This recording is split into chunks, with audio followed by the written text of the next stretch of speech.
pots and pans together if you can. General Motors is recalling nearly 820,000 pickup trucks. This is because of a potential safety concern with the tailgates. GM says the issue is with the electronic latch used to open the gate of some Chevy Silverado and GMC Sierra truck beds. They say that if water gets into it, the mechanism used to keep it closed could short circuit. General Motors has received more than 130 complaints about the tailgate problem. The trucks involved include the 2020 to 2024 models.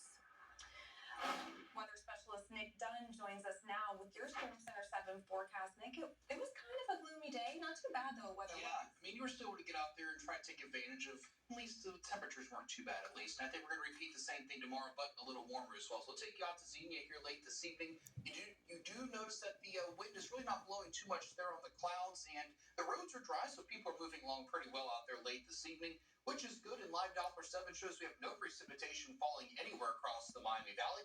47 right now in Dayton, 48 there in Xenia, 41 down in Springboro.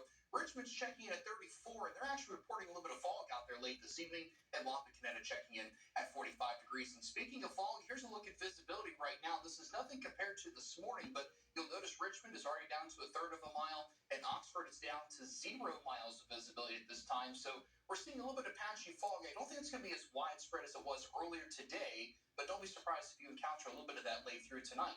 Here's a look at the next several hours for us. Temperatures are probably not going to budge a whole lot through the rest of the night.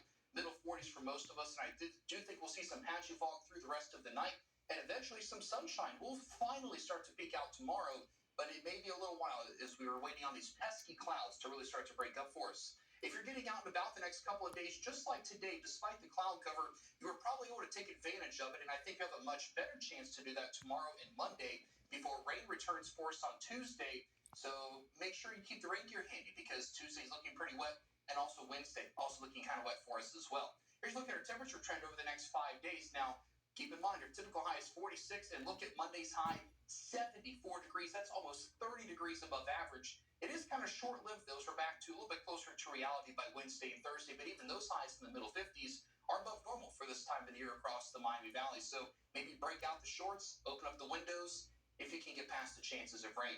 Here's a look at Futurecast. Through tomorrow by the afternoon, we still have a nice push of southerly flow that'll keep us warm through the afternoon. Just a few fair weather clouds once we get past those pesky low-level clouds during the morning. And I'll tell you, it's really hard to forecast exactly how that's going to break up, is because our low levels of the atmosphere are still a little moist, so we have to have enough dry air to mix out some of those clouds. But that should happen tomorrow afternoon. And then into Monday, we do see a few clouds still sticking around. And our next weather maker is actually back off to the northwest. You'll notice some showers back towards Chicago.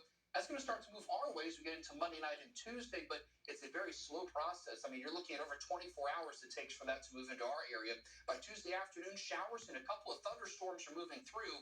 Now, if you're wondering about severe weather, I know it's obviously been a little bit of a stormy last week or so. The good news is this does not look to bring us severe weather, but it does look to bring us some soaking rainfall.